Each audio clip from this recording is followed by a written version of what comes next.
Bitcoin right now should be $6 million per coin if we were following the purple line on the screen here, which as you see is the 2012 Bitcoin cycle. Obviously, we are not at a $60 million Bitcoin. If we were following the 2017 Bitcoin cycle, going after the post-halving date, if we were following that cycle, the 2016-2017 cycle, then we should be at $2 million per Bitcoin. Now, obviously, we're nowhere close to $2 million in Bitcoin right now. We're barely, 5% of the way there. What about the 2021 Bitcoin cycle? If we were repeating the 2021 Bitcoin cycle from the time of the halving, we would be looking at about a $500,000 Bitcoin. Now, of course, we're not at $500,000 of Bitcoin right now. A lot of people would look at this and say, oh, this is bearish. Oh, this is pessimistic. Oh, this is blah, blah, blah. However, I think this is actually really bullish. And the more time that passes when we're in this range, I think the more optimistic you should be. Let me explain why. So, obviously, you've probably seen a chart like this one, if not this exact chart, at some point in the past. This is the price of Bitcoin after halvings, right? After the Bitcoin halving, this is the price of Bitcoin in terms of US dollars after that, right? So what you can see, obviously, are these diminishing returns, right? The first cycle in purple, right? Actually, and this is ignoring the cycle before that. The purple cycle is the second cycle that we're looking at, because we're not in our fourth cycle, we're in our fifth cycle. And if you're putting on the cycle going from 6 cents to whatever it was, $32, it would be a line way, way, way above the purple cycle, or before the purple pink line, whatever you call that, right? So the point is, yes, every single cycle, we are seeing some diminishing returns. We've gone from going from effectively $70K to $6 million in percentage terms, right? We've gone from that percentage rise to a smaller one, and now in the black line, it looks pretty disappointing. A lot of people are whining and complaining, saying, oh my gosh, we're not having the FOMO, where are all the retail, where's this and that, the other, right? And I think it's true. Retail is not here. They are not as interested. You are a bit different because you're here, right? But the majority of people that would have been normally excited, right? There were way more people excited in the last cycle in 2021 than there are right now. So is this a disappointment? Does this mean Bitcoin has failed? In my opinion, no. Let me talk about why. We already have had periods of over and underperformance in Bitcoin's history, right? Between these three cycles right here, the three previous cycles, you can see the 2021 cycle outperformed the 2017 Bitcoin cycle significantly for, what would that be? About 400 days. The blue line surpassed the rate of return of the green line, right? For over a year, the 2021 cycle is outpacing the returns of the 2017 cycle, even though the 2017 cycle ultimately outperformed it, right? However, there's something that is a bit, I think, misleading with this chart. Not misleading, but it's a thing that we forget, right? We forget the volatility, right?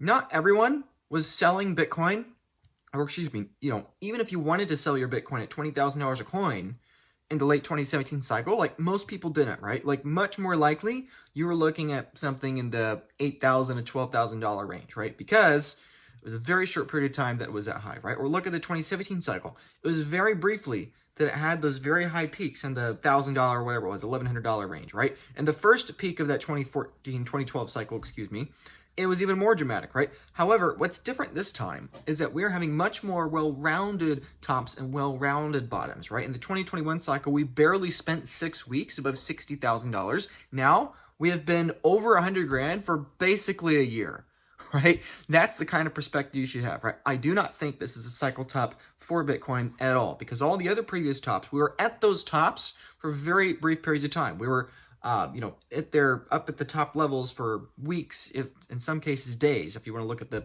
very tops of the wicks, right? But we are not seeing that with the current cycle, right? Sure, we see little tops, but they're only a few percentage points higher than the previous tops, right? But what I think is really interesting as a concept, and why I think time is on our side, is this post I made here. In my opinion, every single week that is passing from now until mid-October without parabolic FOMO euphoria top, the odds go up consistently that the 4-year cycle as we know it is dead, and we will roll over into 2026, if not 2027, right? This Bitcoin price action, in my opinion, is a gift, and it's insane to me that people are complaining, right? Now, obviously, a couple hundred people have liked this post, so not everybody's complaining, but a lot of people are complaining, right? So let me pull this chart up again in the context of what I just said and explain what I mean. If you look at this and you squint your eyes, what you see is that the pink line goes from let's say effectively $70,000, all the way up to not 6 million at the very tippy top pink, where we have already passed right now on the black line, but on the very upper right hand corner of the 2012 Bitcoin cycle, ending here in 2014, 2015, I believe, what you see is that it ends up about at the $3 million level. The green line ends up at about the $800,000 level. The blue line ends up at about the $450,000 level. So here's my question. What if this cycle is different and we effectively remove the euphoria Bitcoin bubble peak?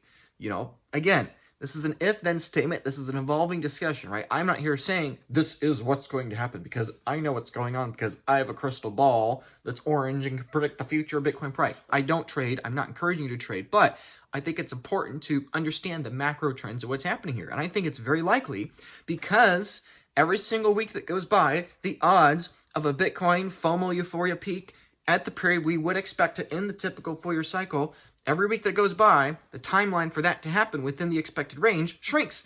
And if that doesn't happen, then I think the probability of an 80%, 70%, maybe even a 60 or 50% price collapse, I think the odds of all those things go down, right? Like, for example, the bear market bottom for 2021 in terms of 2024 Bitcoin halving prices, right? This bottom down here that we see, right, when in the previous cycle, Bitcoin was $16,000, $18,000, $20,000, right? This means that we're looking about 2 years from now, a year and a half or so from now, we're looking at a Bitcoin price about where we are today. And so here's my question. What happens if we don't have this Bitcoin FOMO peak in the next few months in, let's say, September, October, November, December of 2024? I think that makes the probability of a 60 or 70% correction in 2026 even less likely. So I don't know what's going to happen, but I think it's important to look at the total chart history of all the previous cycles overlaid next to each other. And also it makes sense, right? If Bitcoin is becoming this institutionalized asset, if it is being adopted globally, then it makes sense that there will be changes. We should expect changes. I'm not saying I know what those changes are, and nor should you, but we should expect changes. And I think that this could be one of the changes we see. We see less of these euphoria peaks. So we see less of the major drawdowns.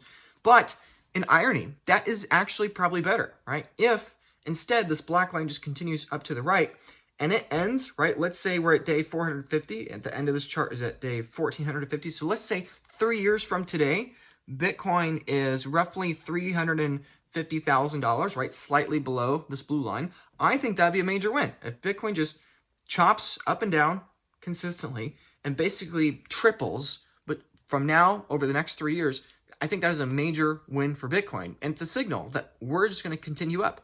Because if we end this chart at $350,000 of Bitcoin, roughly 3 years from today at the time of recording, if we are at this point, this $350,000 level in early to mid 2028, then I think we could confidently say that we're going into 2029 as well. We're going into 2030, and we're just going to continue upwards. And I think if we're at a $300,000 to $400,000 Bitcoin 3 years from now, like, we still have lower cumulative returns than the previous cycle. So it's still, quote unquote, diminishing returns, but I think that is still a fantastic win. Basically a triple or a quadruple in the value of your savings over the next 3 years, where we're now looking at a future over the following years from 2028 until the 2030s, where we may not have a significant bear market cycle drawdown like the previous cycles. I think that'd be a major win. I think it'd be a fantastic win 3 years from now to be sitting at a price 3 to 4 times from here, looking at a brighter future without all the main kinds of bear market fears, right? With all that said, you should expect at least something I'm saying is going to be wrong, right? A lot of people like to make the YouTube clickbait and say they know what's going to happen because they have this trading indicator that you should shell out 10 grand for or whatever, right? I'm not that kind of guy. This is just an if-then statement.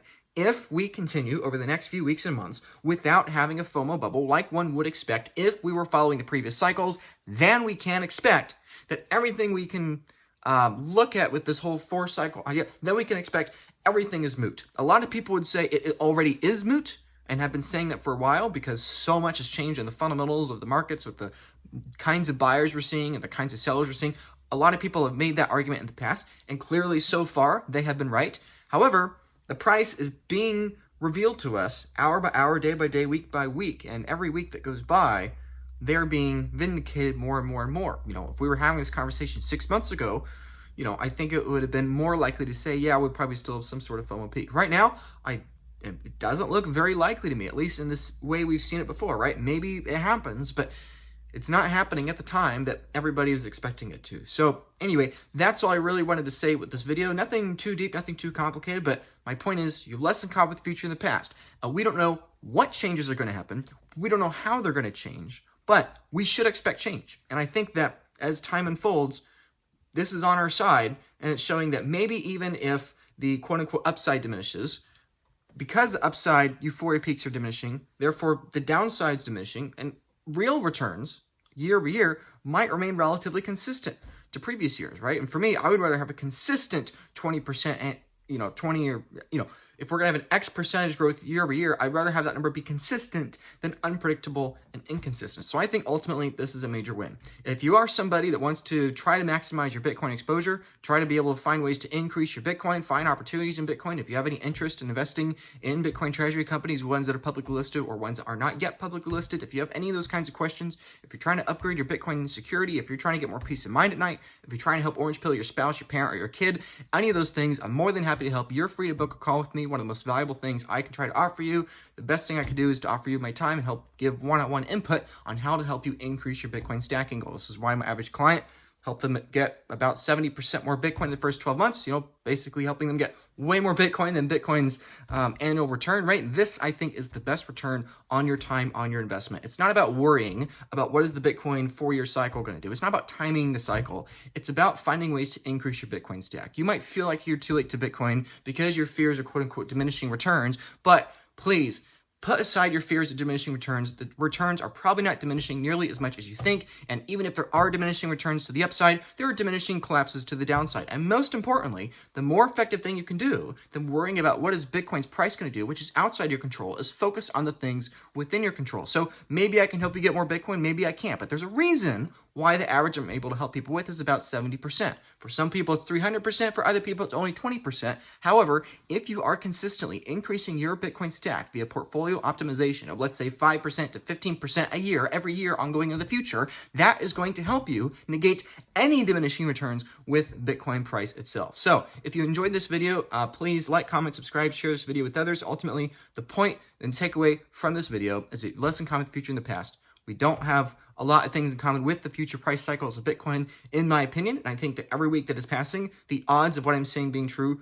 go up. I don't know what I'm saying to be true with 100% certainty, but I think the odds go up a little bit every single week that we see this current price action. Ultimately, the most impactful thing you can do for your Bitcoin portfolio and exposure is increasing your Bitcoin stack, not by worrying about what the price fluctuation is going to do. Stop wasting time on that. Start spending time focusing and obsessing over how to increase your Bitcoin stack. Thank you for your time. Please subscribe, and I'll see you in the next video.